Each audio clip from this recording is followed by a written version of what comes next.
rivers and creeks across Arizona continue to rise from rainfall and snowmelt. And all that rushing water forcing some evacuations. And tonight, many of the orders, though, are being lifted. Yeah, we're bringing you live team coverage tonight. Lauren Clark is live in Prescott for us, where a park has been closed because of possible contamination. And Marissa Starback is here in Phoenix to find out where all this water goes. Let's begin, though, with Stephanie Bennett. She's in Camp Verde, where dozens of residents were forced to evacuate. And Steph, the water's left behind a lot of damage. Yeah, that is exactly right. Good evening, John and Christina. We're along Beaver Creek right here, and I don't know if you could see it because it is very dark out here, but you can hear it just roaring away, and this is something residents did not want to see. Luckily, these storms came during the morning into the afternoon hours, but you wouldn't want to be out here in the darkness and just hearing a wave of water like that coming towards you. I want you to take a look at just how fast it is moving, and there are trees in the distance, kind of hard to see. Like I said, it is very dark out there that are just completely submerged out there. We've seen trees get knocked out. We've seen them run through homes. Everything basically in its path is being taken out. And residents we spoke to say they haven't seen it this strong since the last big flood in 2019.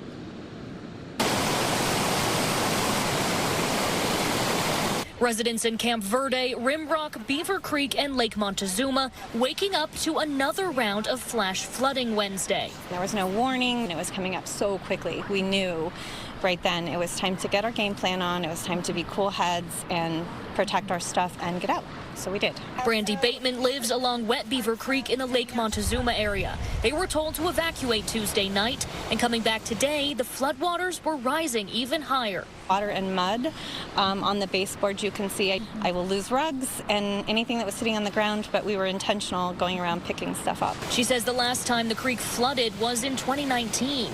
And we lost absolutely everything, all of our appliances, furniture, kids' pictures, you name it, we lost it. If it was above 4 feet, we kept it, but otherwise it was gone. So this time they were prepared, adding tarps and sandbags. And then when we walked into the house, it was not nearly like it was last time.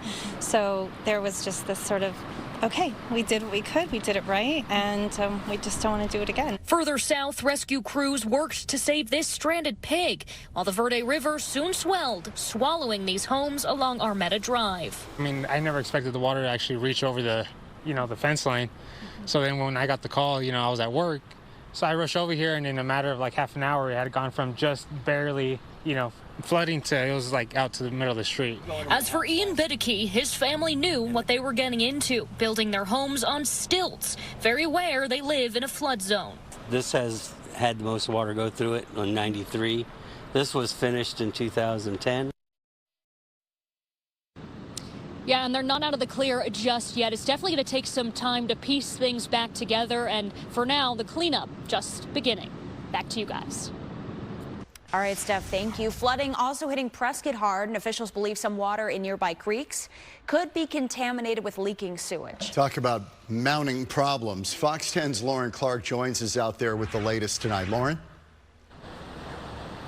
Hey there, John and Christina. Well, first of all, officials do want to make clear that this is not impacting drinking water in any type of way. That's on a completely different system here. Now, the park, which we're not too far from, has been shut down because they believe that is near the source of the contamination. But check out this water over here, absolutely roaring over in Prescott.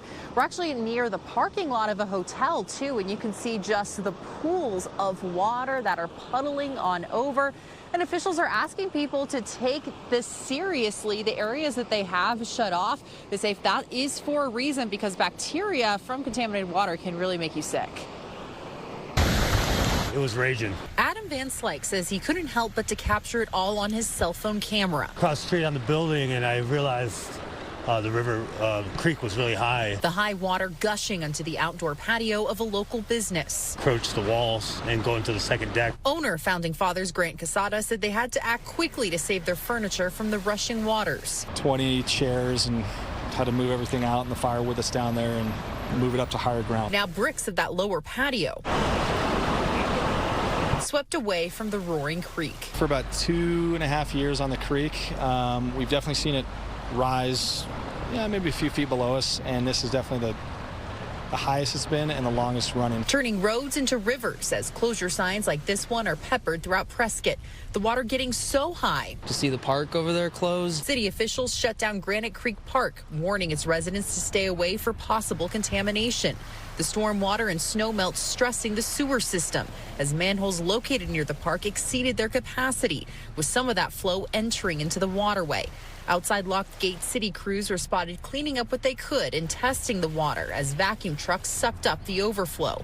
Neighbor Chadwick Burke wasn't expecting the park to be closed as he drove near the gate, but says he's prepared for the rest of the flood season. I come through here the other day, and I mean, you need a Jeep, I'll say that much. Yeah, and guys, without trying to sound too gross here, I know a lot of people are probably thinking this at home. No, there's not any type of odor out here. Crews really have done a very nice job keeping this safe for people and cleaning it up. And we are expecting crews to stay throughout the park into the night. And they're also stressing, please, that people do not come in unless they say it is safe to do so. Reporting live here in Prescott, Lauren Clark, Fox 10 News. Okay, Lauren, thank you. Evacuations lifted in Black Canyon City. The Yavapai Sheriff's Office was concerned that the Agua Fria River was going to flood. Earlier today, people at the River's Edge RV Park and other low-lying areas were told to get out. Some packed up and left as quickly as they could. Others, though, decided to stay. I've been told by other full-timers in the park that they didn't think the water would come in here, too. So I'm going to stay put. Now, some residents have already returned to the RV park. Others are choosing not to because the area is still filled with water. People in Sedona returning home after evacuation orders were lifted this afternoon. Rushing water in Oak Creek, prompting fears of flooding last night. The water crested at just over 13 feet this morning. Pat McClintock has lived next to Oak Creek for nearly 30 years, and he's relieved the water did not reach his deck. Moved here in '96. This is about the third time that it's flooded all the way across.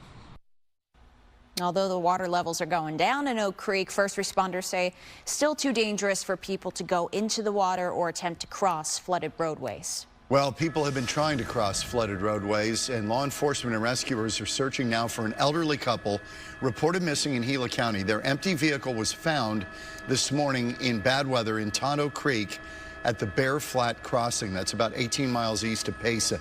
The couple believed to be traveling with a pet. They have not been found so far. Roads have been off limits due to flooding. Deputies say search efforts have been hampered by the bad weather. You can stay on top of the latest weather advisories with the Fox 10 weather app. It's free, and you can find a link to download it at our site, fox10phoenix.com.